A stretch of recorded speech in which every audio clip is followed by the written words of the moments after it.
তেলের গাড়ি তালে চলে, হাওয়ার গাড়ি হাওয়ায় উড়ে, বিনা তেলে চালায় গাড়ি নবী সুলাইমান। আমরা সেই মুসলমান, চিল্লায়া বলেন ঠিক কিনা?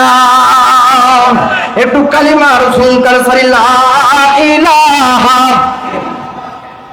জোরে লা ইলাহা ইল্লাল্লাহ, লা ইলাহা, জোরে লা ইলাহা ইল্লাল্লাহ। যার দিলে আছে আল্লাহর ভয়, আল্লাহ আল্লাহ সব সময়। যার দিলে আছে মাওলার ভয়, আল্লাহ আল্লাহ সব সময়। আহার নিদিরাম ভালো লাগে না, দুনিয়াদারি ভালো লাগে না, ভালো লাগে শুধু ইল্লাল্লাহ, লা ইলাহা। জোরে লামন বক্তা না, তেলতেলা বক্তা। যা আল্লাহর কোরআনে আছে সব বলবো, যদি আমার বাবার গায়ে লাগে এটা আমার দেখার বিষয় নয়। আরো আস্তে করে বলেন ঠিক, কথা বলেন ঠিক কিনা?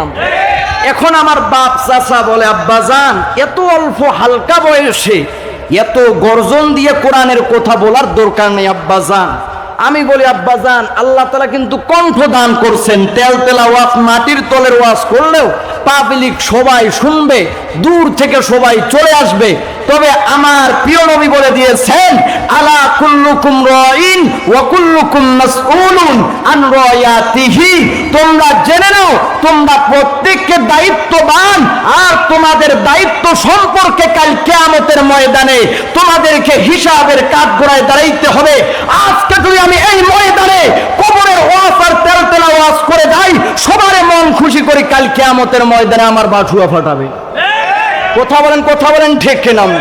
এজন্য যারা চুলকানি ওয়ালা আছে এদের গায়ে যদি দেখেন, এরপরে আমি যদি এখন ভিটামিন যা কিছু দেওয়া ঔষধ দেওয়ার মলম লাগাই, বলেন এদের গা জ্বলা পোড়া হবে কিনা?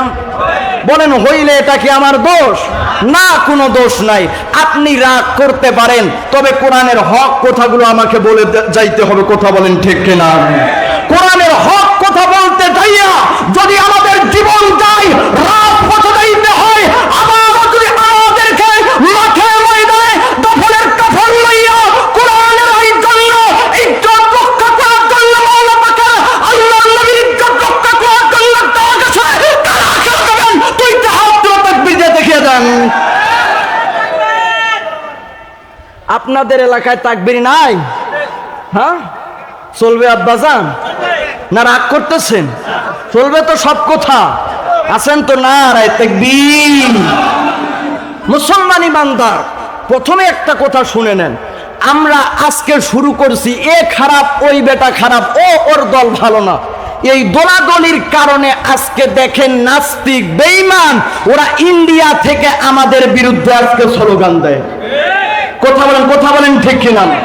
আমরা আজকে যদি সবাই এক প্ল্যাটফর্মে চলে আসার পর যদি আমরা একবার নারে তাকবীরের স্লোগান দিতাম, তাহলে দেখেন এই বাংলার জমিনে রামচন্দ্র তারাকে বলতেছে এই দেশকে দখল করবে, এই কথা বলার ওর বাপের সাহস নেই।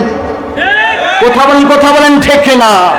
ভাইয়েরা আমার, মনে রাখবেন, যত আমরা দোলাদলি আর কাদা ছোড়াছড়ি করব, ওরা আমাদের ঘাড়ে বসে যাবে।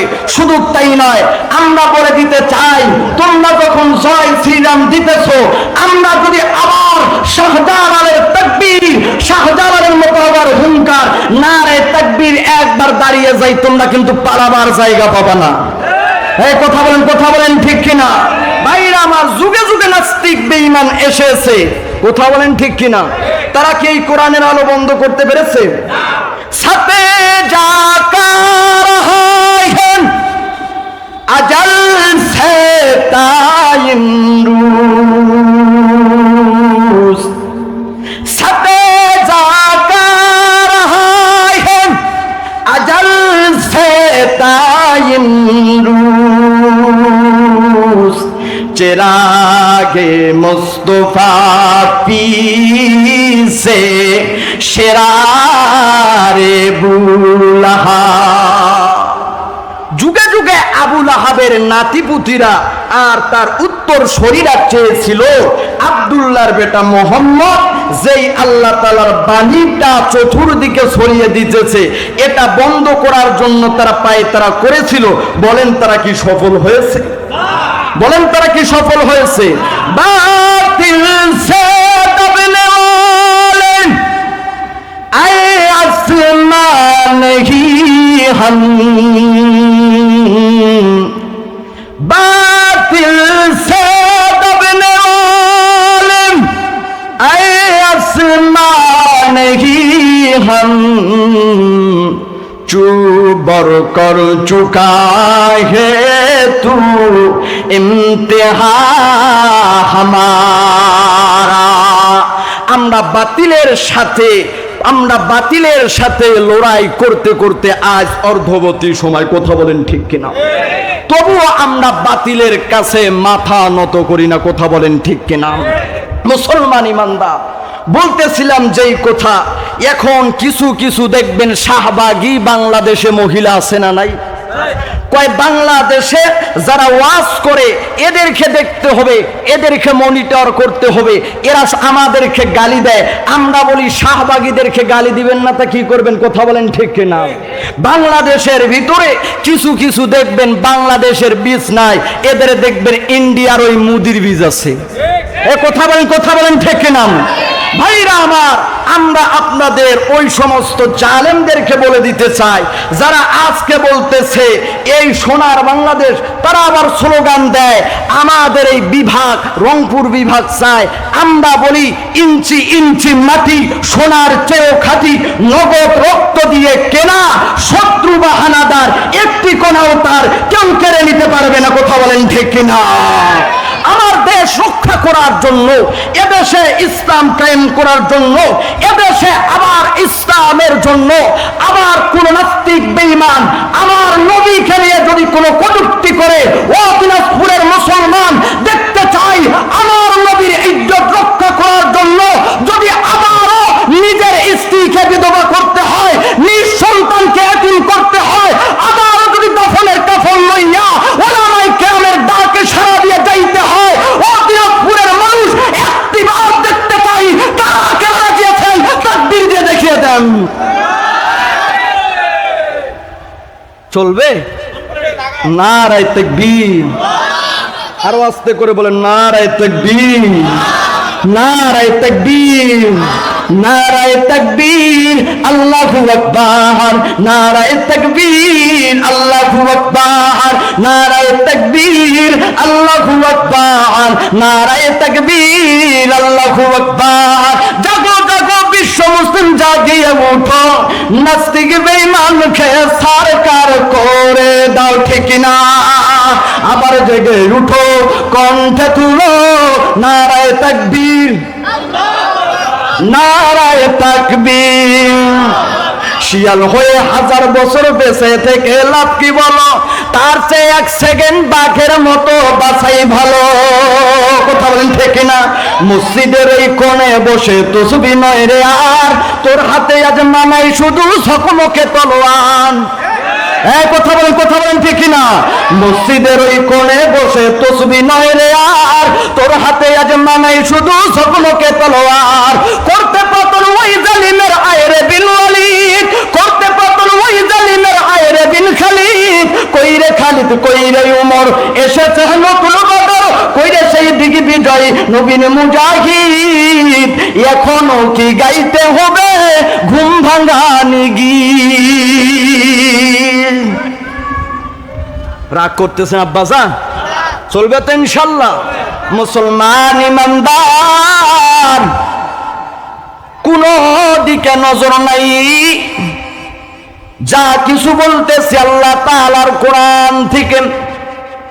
এর ইমানদার, ও দিনাজপুরের মুসলমান, আপনি আমি যে মাহফিলের মধ্যে চলে আসলাম, আপনি আমি মনে করতেছি সাধারণ একটা প্যান্ডেল, আল্লাহ নবী একদিন সাহাবায়ে কেরামকে জানিয়ে দেন, সাহাবীরা ইজা মারতুম বিরিয়াজিল জান্নাহ ফারতাউ, ও সাহাবায়ে কেরাম, যখন তোমরা জান্নাতের বাগানের কাছ দিয়া যাইবা তখন তোমরা জান্নাতের বাগানের মধ্যে বসে যেও। সাহাবায়ে কেরাম অবাক হয়ে গেল, ইয়া রাসূলুল্লাহ, ইয়া হাবিবাল্লাহ, ওগো নবীজি, এটা তো হলো পৃথিবী, এই পৃথিবীর মধ্যে আমরা আবার জান্নাতের বাগান পাবো কোথায়? ওগো নবীজি, ওয়া মারিয়াজুল জান্নাহ ইয়া রাসূলুল্লাহ, এই পৃথিবীর মধ্যে আমরা আবার জান্নাতের বাগান পাবো কোথায়? আল্লাহর নবী বললেন, ও সাহাবীরা, কোনো চিন্তার কারণ নাই, আল্লাহর নবী জানাইয়া দেন সাহাবীরা রে, কিলা হিলাকুজ যিকরি, যেই মজলিসের ভিতরে আল্লাহ তাআলার জিকির করা হয়, যেই মজলিসের ভিতরে আল্লাহ তাআলার প্রশংসা করা হয়, এই মজলিসটা হইল জান্নাতের বাগান। আরো আস্তে করে বলেন সুবহানাল্লাহ। এবার দিনাজপুরের মুসলমান দেখতে চাই গো, কারা কারা জান্নাতের বাগান পাইয়া খুশি হন নাই? দুইটা হাত তুলেন।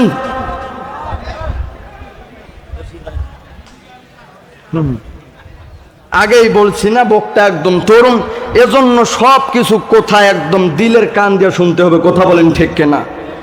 ওই ছেলের মতো হওয়া যাবে না। আপনাদের এই দিকে একটা নিয়ম আছে কিনা, বা আপনাদের এই দিকে প্রথা আছে কিনা, যেহেতু বাসা হইল পঞ্চগড় দিনাজপুর খুব কাছাকাছি, আমরা একে মানুষ। তো আমাদের ওই দিকে বিয়ে হওয়ার পরে দেখবেন, বিয়ার পরে কইনা দেখবেন সমানভাবে খালি কান দিয়া ধরে। কথা বলেন ঠিক কিনা? কইনা যখন কান্না শুরু করছে, আহারে, এবার দেখবেন মেয়ের মা বাবা বলতেছে, বাবা রে, এই মেয়েটা সকাল 10টার সময় ঘুম থেকে উঠে বাড়িতে কোনো কাজ করে নাই, তোমার আজকে হাতে দিয়া দিতেছি বাবা, সব কিছু ভালো করে দেখাশোনা করেন। এবার জামাই বেচারা মোগা, আহারে, যে আমার শ্বশুর শাশুড়ি কান্না করতেছে, এখন যদি যে কোনো একটা বুঝ না দেই, তাহলে তো এই যে 2 দিন পরে আসবো আর দেশি মুরগি জবাই করবে না। বলতেছে, আম্মা জান, আব্বা জান, কোনো চিন্তা করেন না, ধরেন তোমারও বেটি যেইটা, মোরও বেটি ওইটা। ওই টাইপের লোক হইলে হবে নাকি? না, এজন্য বুঝে শুনে রাগ করতেছেন আব্বা জান, চলবে তো ইনশাল্লাহ। নারায়ে তাকবীর। মুসলমান ইমানদার বলছিল যে এটা হলো রহমত, অনেক সুন্দর বরকতময় মাস 10 মুহররম। এই কারবালা কারবালা সে ইসলাম জিন্দা হতা হে। কথা বলেন ঠিক কিনা? মুসলমান ইমানদার এই কারবালার ইতিহাস আমাদেরকে জানাইয়া দেয়।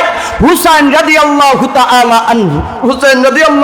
আনহু এই গর্দান, এই মাথা যখন একদম গর্দান থেকে বিচ্ছিন্ন হয়ে যায়, এর দ্বারা জানাইয়া দেয় আমাদেরকে, আমাদের গর্দান উড়িয়ে যাবে, আমাদের সব কিছু টুকরো টুকরো হয়ে যাবে, তবুও আমরা কখনো কালিমার পতাকা মাটিতে পড়তে দিব না। কথা বলেন, কথা বলেন, কথা বলেন, কথা বলেন ঠিক না? মুসলমান ইমানদার, কারবালার ওয়াজ শুনলাম, শুধু সারা রাত ইউসুফ জুলাইখার ঘটনা শুনলাম। ফজরের সময় জিজ্ঞাসা করতেছে, জুলাইখা বেটা না বেটি? এমন ওয়াজ শুনলে হবে না, দিলের কান দিয়ে শুনতে হবে। কথা বলেন ঠিক কিনা? মুহররমের 10 তারিখে কি ঘটাইলেন রব্বানা, হায়রে রব্বানা, কলিজা ফেটে যায় রে বলিতে তাহার বর্ণনা, বলিতে তাহার বর্ণনা। হাসান শহীদ জহরতে, হুসাইন শহীদ কারবালা, হায়রে কারবালা, জয়নুল আবেদিন বন্দী হইল ইয়াজিদেরি জেলখানায়, হায়রে ইয়াজিদেরি জেলখানায়। মুসলমান ইমানদার কোনো দিকে নজর নাই। এরে আল্লাহর গোলাম, ও নবীজির উম্মত, কেমন নবী পাইলাম, কেমন নবী পাইলাম। আহারে, একটু লক্ষ্য করেন, দেখেন আপনাদের সামনে যে আয়াতে কারিমা তেলাওয়াত করেছি, আল্লাহর নবীজি আল্লাহ তাআলা প্রিয় নবীকে জানাইয়া দেয়, কুল হে নবী আপনি বলে দিন, ইন কুনতুম তুহিব্বুনাল্লাহ, যারা আমি আল্লাহ তাআলাকে ভালোবাসতে চাই, ফাত্তাবিউনি, তারা যেন আপনার অনুসরণ করে। আপনার অনুসরণ করলে লাভ কি? কয় ইউহিব্বুকুমুল্লাহ, আমি আল্লাহ তাআলা তাদের ভালোবাসবো। কয় আমি আল্লাহ তাআলা যাদের ভালোবাসবো তাদের ভালোবাসলে লাভ কি? কয় ওয়াগফির লাকুম যুনুবাকুম, আমি আল্লাহ তাআলা তাদের জীবনের গুনাহ খাতাগুলো মাফ করে দিয়া দিব। এই হলো সংক্ষিপ্ত আয়াতের তরজমা। আল্লাহর নবী যে হাদিসের ভিতরে বলে, লা ইউমিনু আহাদুকুম হাত্তা কুনা হাব্বা ইলাইহি মিন ওয়ালিদিহি ওয়া ওয়ালাদিহি ওয়ান নাসি আজমাইন, তোমরা ততক্ষণ পর্যন্ত পূর্ণাঙ্গ কামেল মুমিন হতে পারবে না যতক্ষণ না পর্যন্ত আমি নবীকে নিজের স্ত্রী, মাতা, পিতা, সন্তানের চাইতে যতক্ষণ না আমি নবীকে ভালো না বাসবে ততক্ষণ না পর্যন্ত তোমরা পূর্ণাঙ্গ কামেল মুমিন হতে পারবে না। কিন্তু আমাদের আজকে ভালোবাসা ভাগ হইতে হইতে নবীজির জন্য ভালোবাসায় নাই। কথা বলেন, কথা বলেন, কথা বলেন, ঠিক না ভাইরা আমার? আপনারা কি রাগ করবেন? সব কথা বলা যাবে?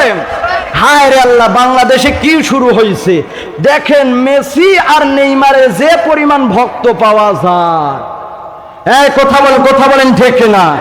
আহারে যুবক, কার আজকে কাকে ফলো করতেছি? যুবক, গালি দিতেছি না, মনে রাখিও আল্লাহর নবীজি বলেন, মান তাশাব্বাহা বিকওমিন ফাহুয়া মিন, যার সাথে যার মহব্বত তার সাথে তার কিয়ামত। কথা বলেন, কথা বলেন, কথা বলেন, ঠিক না? কাকে ভালোবাসো রে যুবক? কাকে আজকে ফলো করতেছো? কাকে আজকে আইডল মানতেছো? মনে রাখিও, মনে রাখিও, এরা তো হইল বেঈমান। এরা আমার আজানের শব্দ পছন্দ করে না, এরা আমাদের মুসলমানদেরকে দেখতে পারে না। এদের একটাই টার্গেট, মুসলমানদেরকে মারো। ওদের ইহুদি, খ্রিস্টান, নাস্তিক, বেঈমানরা ওরা মুসলমানকে মেরে ওরা মুসলমানদের কলিজা, মুসলমানদেরকে শেষ করে দিতে চায়। কথা বলেন ঠিক না? আজকে কাকে ফলো করতেছেন? মেসি বলো, নেইমার বলো, এরা সবাই বেঈমান রে। এদের ফলো করলে যাইতে হবে জাহান্নামে। মনে হয় আপনারা সবাই রাগ করতেছেন। মেসি বলো, নেইমার বলো, এরা সবাই বেঈমান রে। এদের ফলো করলে দেখো যাইতে হবে জাহান্নামে। আল্লাহর নবী হাদিসতে বলে দিয়েছে, মান তাশাব্বাহা বিকওমিন ফাহুয়া মিন, যার সাথে যার মহব্বত তার সাথে তার কিয়ামত, তার সাথে থাকতে হবে রোজ হাসরে। মেসি বলো, নেইমার বলো, এরা সবাই বেঈমান রে। এদের ফলো করে কিন্তু যাইতে হবে জাহান্নামে। কথা বলেন ঠিক কিনা? সব বিষয় একটু ঔষধ দিতেছি, রাগ করতেছেন আপনারা? মুসলমান ইমানদার কোন দিকে নজর নাই। আরে যুবক, কেমন ভালোবাসতে হবে? আহারে দেখো, কোন নবীকে পাইলাম, নবীজির আওলাদদেরকে, হুসাইনকে শহীদ করে দিল। এই মুসলমান ইমানদার, লম্বা চূড়া ইতিহাস বলার আমার যেহেতু সময় নাই, হালকা একটু তাজ দিয়া যায়। নবীজিকে মারার জন্য এক ইহুদি একটা কুকুর লালন পালন শুরু করে দেয়। ওয়ামা আরসালনাকা ইল্লা রাহমাতাল রাহমাতাল লিল আলামিন। এই আয়াতের তাফসীরের টিকার মধ্যে লেখা হয়, এই আয়াতের তাফসীরের মধ্যে আসে এক ইহুদি আল্লাহর নবীজিকে মারার জন্য একটা কুকুর নিয়ে আসে। কুকুর কেন নিয়ে আসলেন? সবচেয়ে বেশি মালিক ভক্ত হয় কুকুর। কুকুরটাকে লালন পালন করা শুরু করে দেয়, কুকুরটাকে লালন পালন করে, ভালো ভালো খাবার দেয়। কেননা এত সুন্দর করে তাকে লালন পালন করে। কেন লালন পালন করে? তার মনের ভিতরে আছে নবী মুহাম্মদকে কামড়াইয়া শেষ করে দিবে এই কুকুরটা। এমনে এমনে করে কুকুরটা যখন বড় হইয়া যায়, যখন মানুষকে কামড়ার উপযুক্ত হয়ে যায়, আল্লাহর নবীজিকে দাওয়াত দেওয়ার জন্য এবার ইহুদি বাড়িতে চইলা যায়। আল্লাহর নবীজিকে যাইয়া বলে, ইয়া রাসূলুল্লাহ, ইয়া হাবিবাল্লাহ, ওগো নবীজি, আপনি তো হইলেন ভালো মানুষ, আপনাকে আমার বাড়িতে দাওয়াত নিতে হবে। আল্লাহর নবীজি চিন্তা করতেছেন, আহারে ইহুদির বাড়িতে দাওয়াত নেওয়া কেমন যেন হয়ে যায়। আল্লাহ তাআলা আয়াত নাজিল করে দেন, নবী আপনি শুধু মুসলমানের নবী না, আপনি যত মাখলুক আছে, যত আল্লাহ তাআলার সৃষ্টির মধ্যে যা কিছু আছে, আল্লাহ তাআলা যা কিছু সৃষ্টি করেছেন, সকলের নবী পেয়ারা হাবিব আপনি। আল্লাহর নবীজি এবার দাওয়াত খাওয়ার জন্য চলে আসতেছেন। দেখেন দুষ্ট লোকের মিষ্টি কথা, কথা বলেন ঠিক কিনা? কিছু কিছু মানুষ দেখবেন খুবই ভালো, আপনার সাথে এত মহব্বত করে কথা বলতেছে, কিন্তু চায়ের হোস্টেলে দেখবেন আপনাকে বাস দিয়া দিয়া শেষ। কথা বলেন, কথা বলেন ঠিক কিনা? মুসলমান ইমানদার, আল্লাহর নবীজি দাওয়াত খাওয়ার জন্য চলে আসে। আল্লাহর নবীজি যখন খানা খাওয়ার জন্য একটু মুখে দিয়ে দেয়, এমন সময় ওই ইহুদি ওই কুকুরটাকে এবার তার লাগামটা ছাইরা দেয়, জানাইয়া দেয়, আরে কুকুর, তোকে আমি লালন পালন করলাম, এতদিন খানা খাওয়াইলাম, কেন খাওয়াইছি জানো রে? তোকে এই জন্য খাওয়াইছি, ওই যে আব্দুল্লাহর বেটা মুহাম্মদ ওই ইহুদিদের ধর্ম দেখতে পারে না, একটা দাওয়াত দেয় লা ইলাহা ইল্লাল্লাহর দাওয়াত, এর